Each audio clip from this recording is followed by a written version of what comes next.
Hello, guys and gals, and this is part 6. Had to check.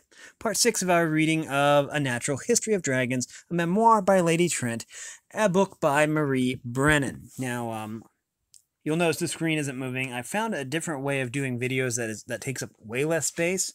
My videos were 2 gigabytes in size, and now my files are only like 50 meg for 30 minutes, the same amount of time.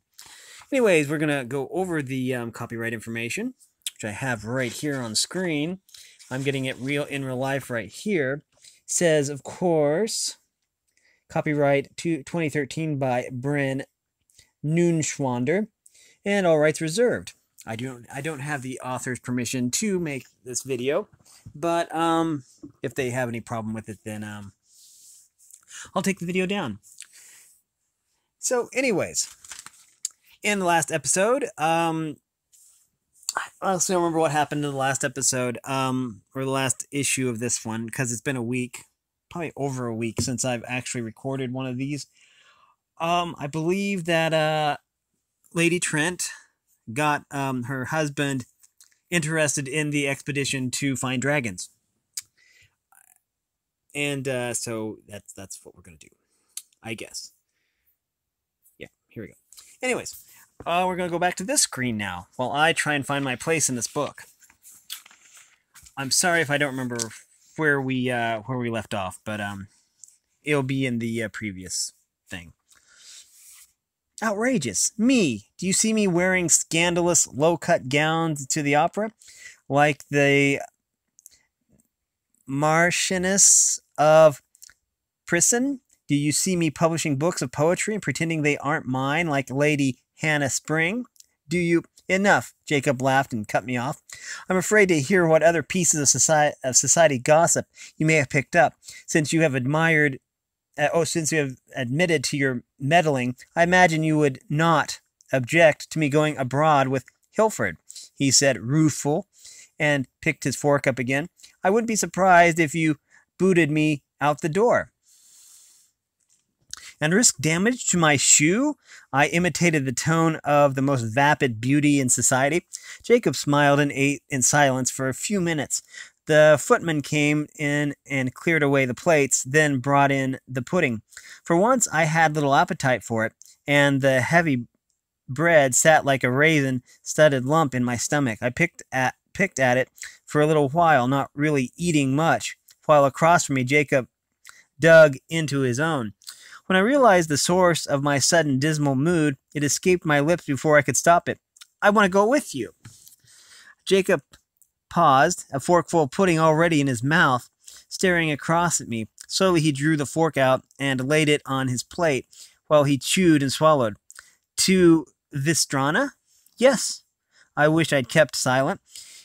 If there were any chance of success, it would not come this way, with my desire stated so bluntly. Jacob's expression showed me I was not wrong. Isabella, it's out of the question, and you know it.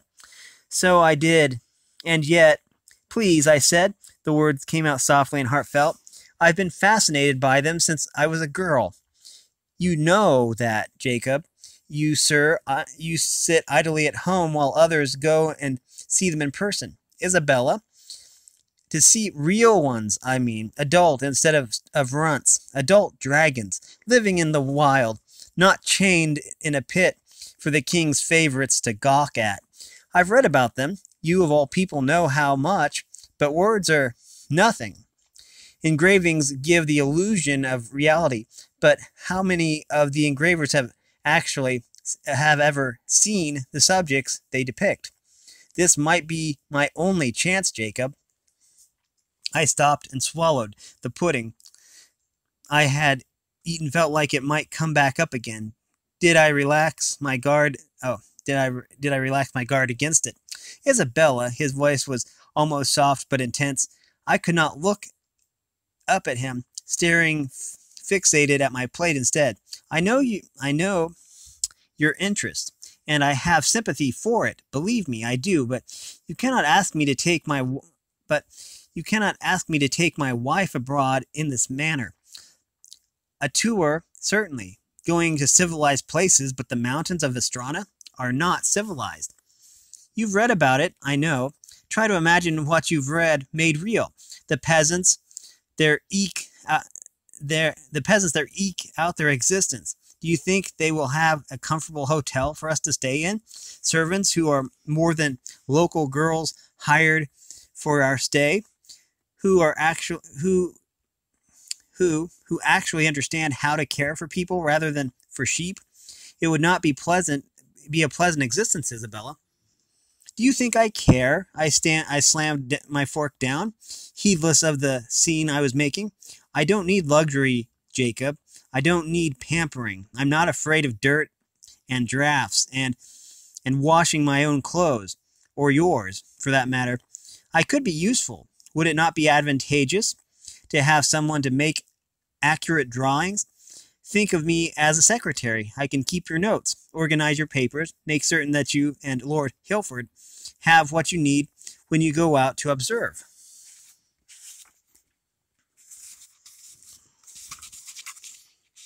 Jacob shook his head. While you sit in the rented cottage, content to be left behind? Oh, I didn't say I would be content. And you wouldn't be. I'd find you out there in boy's clothes, masquerading as a shepherd before a fortnight was done. Heat stained my cheeks. It might have been anger, embarrassment, or a little bit of both. That is not fair. I'm just being pragmatic, Isabella. You've made headstrong decisions before, and they got you hurt. Don't ask me to stand by and let you get hurt again. I took a deep, slow breath, hoping it would calm me down. The air caught in my throat. Raggedly, I would not cry. Why was I crying? Please, I repeated, knowing I had said it already, but unable to avoid repeating it. Please, don't leave me behind. Silence followed my words. My gaze had drifted downward again, and I could not bear to lift it, to look at him, while I said this. Don't leave me here alone. You'll be gone for months, a year perhaps, and what will I do with myself? His answer was gentle. You have friends. Invite one of them to come stay with you for a time, or go visit your family. I am sure they would be glad to have you. A soft sound that might have been a laugh. Continue your work with sparklings, if it makes you happy. But it doesn't. It isn't enough. Jacob, please. I don't blame you for going away so much when I was in my depression, but if you go away for so long, I'll feel the word stuck in my mouth. No matter how hard I tried, I could not bring myself to enunciate it, to tell him the depth of fear and inadequacy the prospect of his absence created in my heart. More silence while I tried to breathe. Then, at last, Jacob spoke in level, almost grim tones. I just had to check and make sure I still had plenty of time. I did not mind when you set out to snare me in Falchester, Isabella, and I did not mind when you put me in Lord Hilford's path, but I will not let you maneuver me into this one, especially not with that. All desire for tears vanished in a surge of white-hot rage. My glare snapped up to meet his, and my chair skidded back on the rug as I stood, palms flat on the table, feet widely braced. Don't you dare, I spat, not caring how loud my voice became. Don't you dare accuse me of using this to maneuver you. I spoke my heart and nothing more. Have you any concept what it feels like to endure the loss I have? You may not blame me, but others do.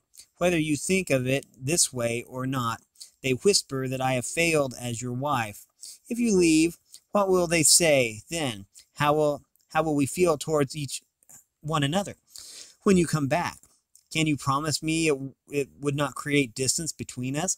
And while you're gone, I will be sitting here trying to keep myself occupied with frivolity and artifice, an endless round of dances and card games and things I don't give a darn about, knowing all the while that my one opportunity to see true dragons has come and gone, leaving me behind. My words exhausted, I stood panting, staring at Jacob's white face.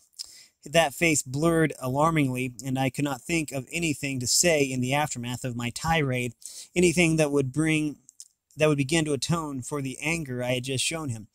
A lady, quite simply, did not speak so to her husband. There was nothing I could say, nor could I bear to remain there in silence. Turning sharply, almost stumbling over my chair, I fled the room.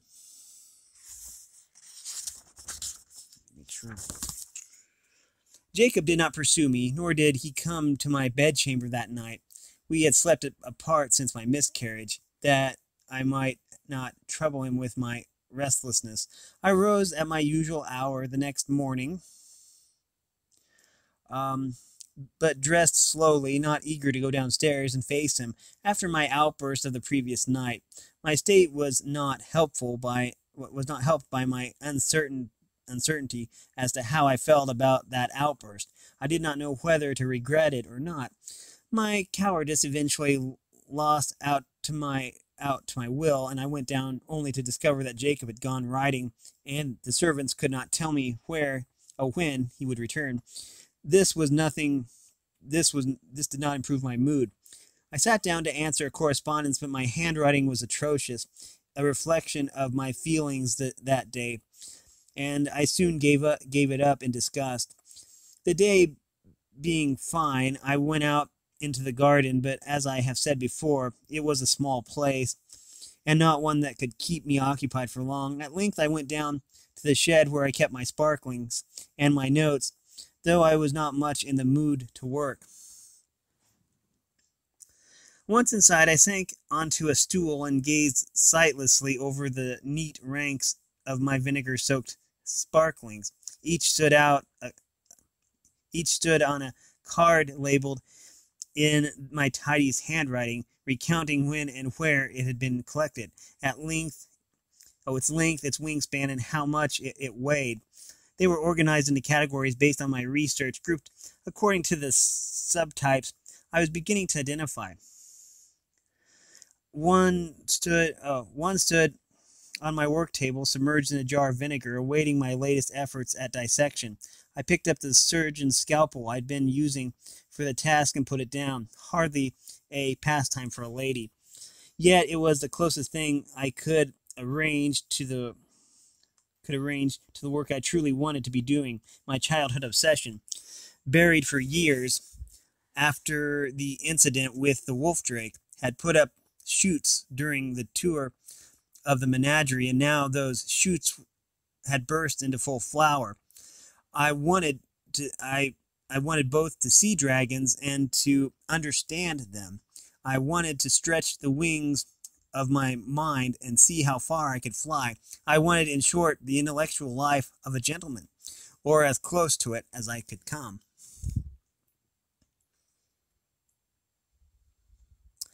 I picked up the sparkling, my fingers gently despite my frustration, and studied the minute perfection of its scales, the tiny head with its ridges, no less fierce for being so small, and the elegant wings. They did not look precisely like dragons, but they spat infinitesimal sparks, the origin of their name, and I thought a means of attracting mates, which, much like a firefly's glow. That thought made me lower than ever, and I put the sparkling down, turned to a book I had left open. It showed an anatomical drawing of a wyvern, which I believed might be a larger relative of the sparkling, a notion which, if true, would make them not insects at all. A shadow fell across the page, obscuring the diagram. It might have been a servant, but even before the silence stretched out long past the time when a servant would have announced his business, I knew it was not. I recognized my husband's step. "I thought I might find you here," Jacob said after a brief silence. "You almost didn't," I replied, my voice pleadingly, steady despite the turmoil inside. I was about to go inside and make another attempt at answering letters. I heard Jacob move a few steps around the interior of the shed, and suspected he was studying my shelves. "I had no idea you had collected so many." I could not think of a response that would not sound antagonistic, and so I kept quiet. Jacob, I think, had been hoping I would make small talk, perhaps help him find a graceful way into the conversation we could not avoid. Faced with my silence, he sighed. "I'm sorry for what I said last night," he told me, his voice heavy. "The implication that you were using our loss against me as a way to get what you wanted. I should not have said that." "No, you should not have." My words came out harder than I meant them to. I sighed, echoing, "But I forgive you. It's true. I have maneuvered you before." My husband came forward and leaned gingerly on the edge of my working table, careful not to disturb anything on it. He gazed down at me, and when I made myself look up, I could not read his expression. "Tell me truly," Jacob said, "if I go to Vistrana without you, with travel time, it will take the better part of a year. What will you do? Go mad in white linen?" But I would not say that to him. Though true, it was not the sort of answer he deserved. I considered for a moment, then said, "I would likely visit my family, at least to start. I'd rather be in the countryside than engaging in empty rounds about society here. I would have to endure too much gossip and false sympathy, and I fear I would hit someone and make a true disgrace of myself." The corner of Jacob's mouth quirked. "And then?" "In truth, I don't know. Go to the coast, perhaps, or see if I might convince you to finance a trip for me somewhere foreign. People would think it less strange if I went to a spa for my health. But that would not keep me occupied. It would just remove my boredom to a somewhere further from the public eye." "Are you that bored?" I met his gaze directly. "You have no idea. At least when men visit with friends, it is acceptable for them to talk about more than fashion and perhaps the occasional silly novel.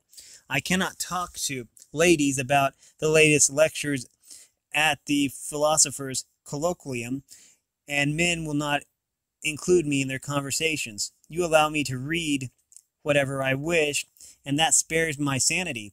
But books alone cannot keep me company for a year." He absorbed this and then nodded. "Very well.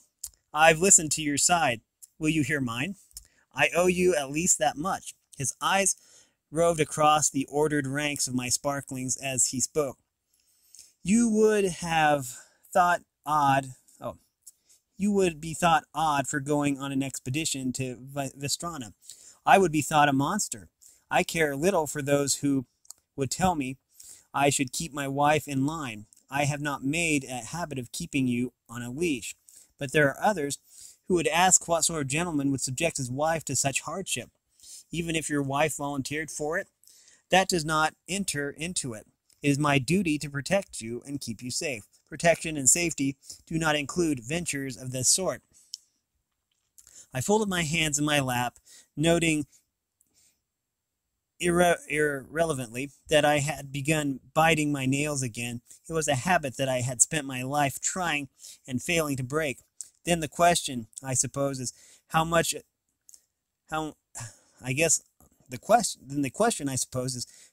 those criticisms concern you?" "No." I glanced up at Jacob again and saw the cork in his mouth grow to a rueful smile. "The question," he said, "is whether that concern is important enough to warrant making my wife miserable."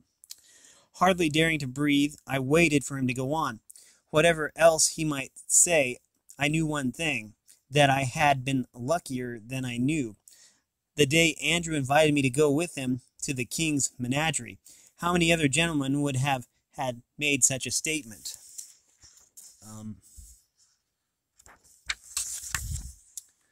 Jacob's hazel eyes fixed on me, and then he shook his head. My heart sank, though I tried not to show it.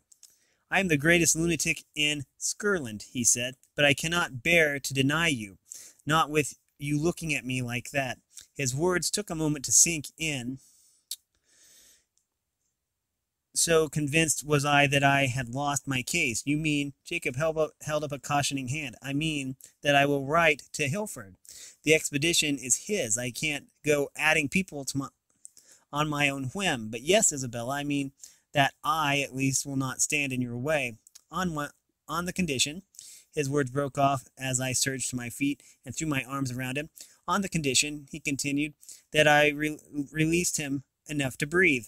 That you promise me no mad antics, no putting yourself in the path of a hungry wolf drake.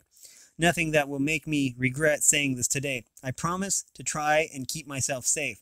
That isn't quite the same thing, you know, he said, but my kiss stopped any other objections he might have had. Chapter 6. Lord Hilford's visit, a vow never to be bird-brained, preparations for departure. We got 3 chapters here, and we have about 10 minutes. Okay. True to his word, Jacob wrote to Lord Hilford that very afternoon. This began a week of nervous waiting, wherein I replayed every interaction I had ever had with the Earl. He seemed to tolerate, even appreciate, the company of his granddaughter Natalie, who had something of a mad streak in her. Surely that boded well for my own chances. But I was not family, and so my thoughts went round and round, dragging up every factor, every ounce of information that might influence his decision. When a letter came notifying us that he would call at our house on his way to Falchester in a week's time, I did not know what to make of it. Jacob gave me the letter to read, and I pored over every word, but it said nothing of Jacob's unusual request. Was he favorably inclined to it? Unfavorably? Had he even received our letter? I dreaded that last prospect, how awkward it would be to bring it up if he had no prior warning. Nonetheless, he was coming, and we had to prepare. I made certain the house was ready to receive our visitor, devoting far more of my time and energy to domestic tasks than I ordinarily did. I fear I drove the maids quite to distraction with my interference. I carefully selected the gown I would wear. When the time came, I reminded myself to be on my best behavior. I tried not to invent contingency plans for what I would do if he said no. That way lay all manner of schemes that would turn my husband's hair gray with fright. Lord Hilford arrived in a comfortable carriage pulled by a splendid pair of matched grays. I praised the horses as he entered our house, using it as a source of comfortable small talk while we were out in public places. It helped to hide my nerves. You are here to see my husband, I imagined, I said when he was done, handing his hat and gloves to the footman. The Earl said, I rather think I'd better speak with you both. That made my heart skip a beat. Please have a seat in the drawing-room, I said, indicating the way, and as if he could somehow lose his orientation in our smallish front hall. Jacob will be down in a moment. Would you like tea? Fortunately, my husband was prompt. I might have died of nerves else. He greeted Lord Hilford, and when everyone was settled with tea and biscuits, the Earl cut straight to his point. I received your letter, Camhurst, he said to Jacob. I read it over 2 or 3 times. Rather surprised me. You must understand, eventually I decided the only sensible way to handle it was to come here and speak to you in person. You and your wife both, if you don't mind. Jacob made sounds of demurral, and as he did so, I realized Lord Hilford was asking permission to question me directly. I sat bolt upright in my chair as the Earl turned his sharp-eyed attention to me. Miss Camhurst, he said, his booming voice was almost too much for our small drawing-room. Let me see if I understand. You wish to accompany us to Vestrana, where you imagine you will keep your husband's notes, or mine as well. The letter was a trifle unclear. Provide us with accurate drawings, and otherwise be some manner of assistant to us in our studies and daily living. Oh, daily living. It's a question. Okay. I had expected this question, and so even under the gimlet eye, I did not squirm. Yes, my lord, your husband's a sensible enough fellow. I can't imagine he neglected to describe to you the sort of hardships and difficulties we are likely to suffer. I am well aware of them, my lord, both from my husband and from my own reading. He took a sip of tea. It hid his lower face from me momentarily, which I think might have been his intent. I could not tell what he thought of my statement. You are a well-read woman, I take it. As much as I can be. I'll want to pick your brain on that more later. In the meantime, though, you know the difficulties, apparently in good detail, and despite that, you still want to be part of the expedition. There's no room for prevarication, for the kind of social niceties that might have softened the blunter edges of my desire. All I could do was say, yes, I do. He eyed me for several heartbeats. I fought not to reach for my tea and avoid his gaze thereby. Well, Lord Hilford said abruptly, turning to Jacob, that seems clear enough. Either she's bird-brained, and you failed to make the situation clear to her, in which case she'll be entirely your problem. I wash my hands of her. Or she knows precisely what she's letting herself in for. At the very least, she might be a civilizing influence. Might even be of some use, in which case I take full credit for bringing her along and commandeer her services in filling my own notes. I stuff them in a box most days. Makes for a devil of a time finding anything when I need it. I vowed on the spot to show no behavior that might possibly be constructed as bird-brained from then until the end of time. You're certain, Jacob stammered, glancing from me to Lord Hilford and back again.